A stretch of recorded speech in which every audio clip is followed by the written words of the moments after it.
Assalamu alaikum. This is Protusha Burwal welcoming you to the English news from Btv-Chattogram. Let's begin with the top stories. 47 lakh hectares of land to come under Padda Barrage irrigation project to increase agricultural production and create employment.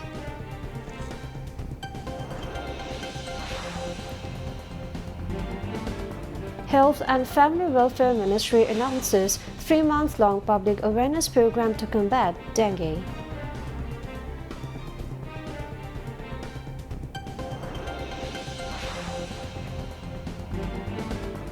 Testimony against Sohail Rana and his wife in Ramisa rape and murder case completed.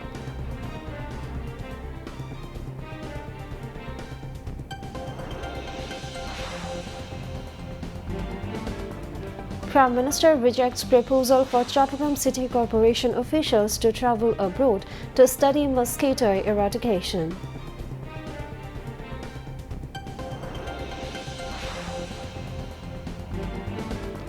Fourth round of talks between Israel and Lebanon underway in USA to hold attacks in Lebanon.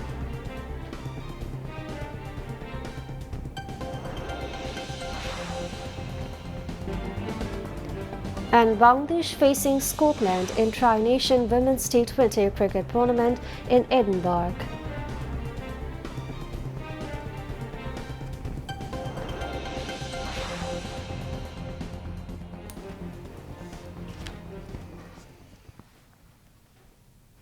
Viewers, those were the top stories. Now moving on to the details.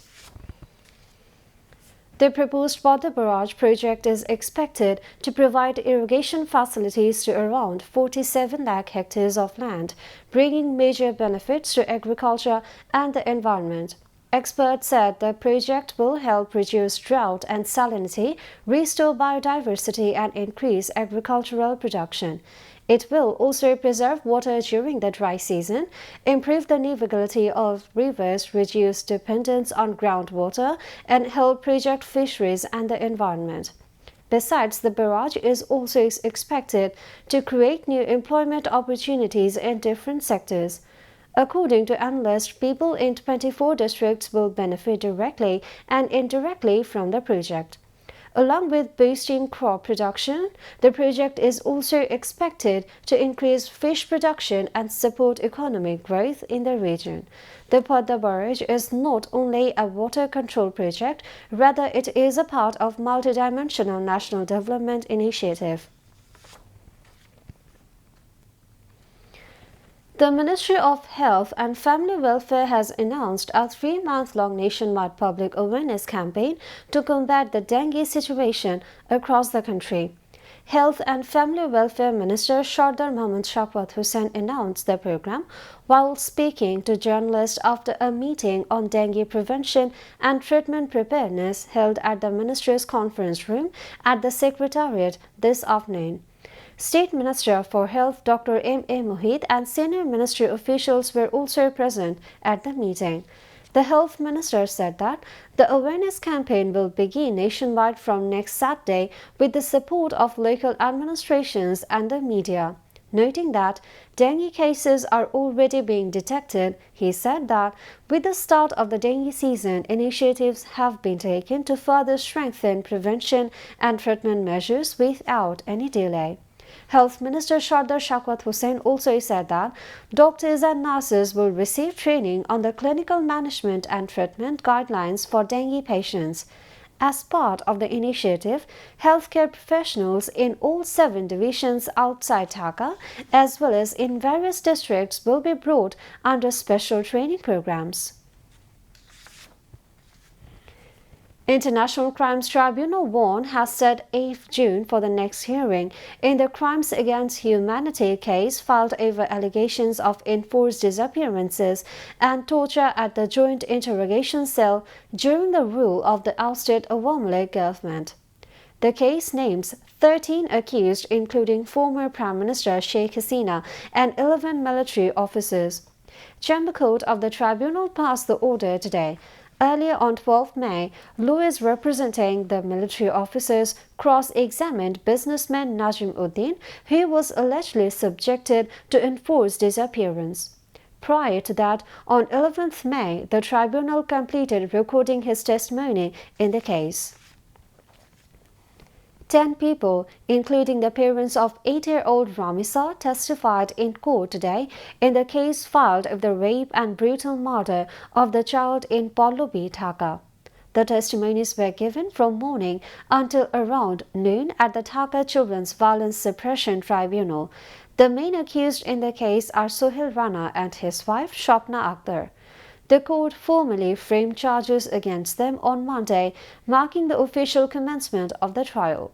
At the time, the court also scheduled today for the recording of witness testimony.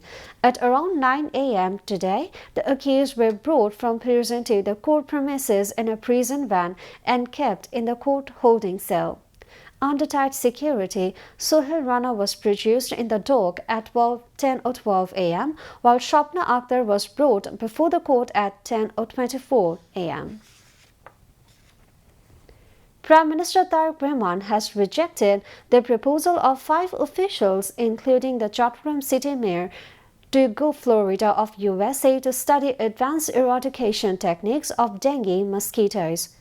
The proposal, funded by a foreign company, Valent Biosciences LLC, to see innovative mosquito control activities, was sent to the Prime Minister's office by the local government department for approval. But the Prime Minister rejected the proposal. At the same time, Prime Minister Tareq Rahman instructed that there is no need to go to Florida of USA to learn or see mosquito control activities. It will be possible to find many innovative methods of mosquito eradication by staying near any ditch for 2 to 3 hours in the country in the evening. Now, international news.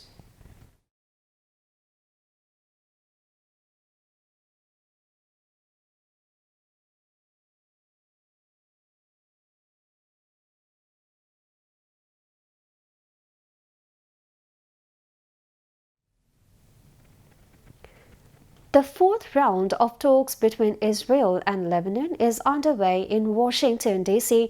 of the USA, where Lebanese negotiators hope to secure a halt to attacks on and occupation of the South. Ongoing Israeli air attacks have killed at least 8 people and wounded an unknown number of others in southern Lebanon. Israeli Defense Minister Katz said, operations in southern Lebanon will continue at all costs and that the army is considering expanding attacks.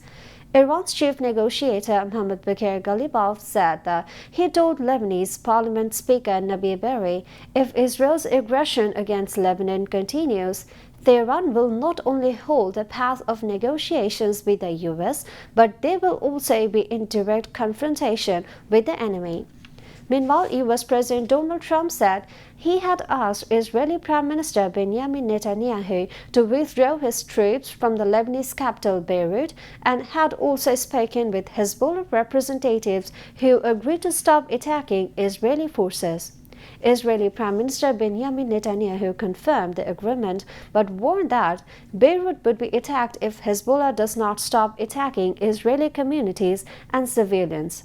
At the same time, the Israeli Defense Forces IDF will continue their operations in southern Lebanon as planned. Meanwhile, at a meeting of the United Nations Security Council, members of the council expressed support for Lebanon amid the Israeli aggression. A Russian missile and rogue attack has killed at least 14 people across Ukraine, 9 in the Dnipro and 5 in the capital Kiev, marking one of the Moscow's largest assaults in recent months. Dozens were also injured, including several children, after the overnight airstrikes hit apartment blocks with emergency crews racing to find people feared trapped beneath rubble in Kiev. Air raid warnings were in place across most of Ukraine in the early hours of Tuesday. Russia's defense ministry said the strikes had been a response to previous Ukrainian attacks, saying in a statement that the strike objectives had all been achieved. Moscow last week warned it would launch systematic strike after accusing Kyiv of a deadly attack on a student dormitory in an occupied part of eastern Ukraine. Meanwhile, Kyiv said it had hit a Russian military unit. Ukrainian President Volodymyr Zelensky had warned a massive strike was possible in his nightly video address on Monday and urged residents to pay special attention to air raid alerts.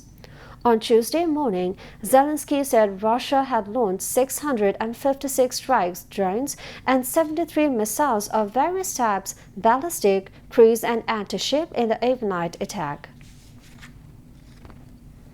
6 people were killed in the U.S. state of Iowa after a series of shootings that appear to stem from a domestic dispute, police said. The suspected shooter also was found dead with a self-inflicted gunshot wound, according to the Muscatine Police Department.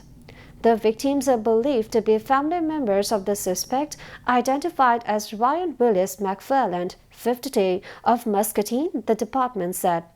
Muscatine Police Chief Anthony Case also said the shooting an act of evil. The shootings took place on Monday at multiple locations within the city of Muscatine. Police received a report of a shooting just after noon on Monday. When officers responded to a home, they found 4 people with gunshot wounds, police said. All 4 victims were pronounced dead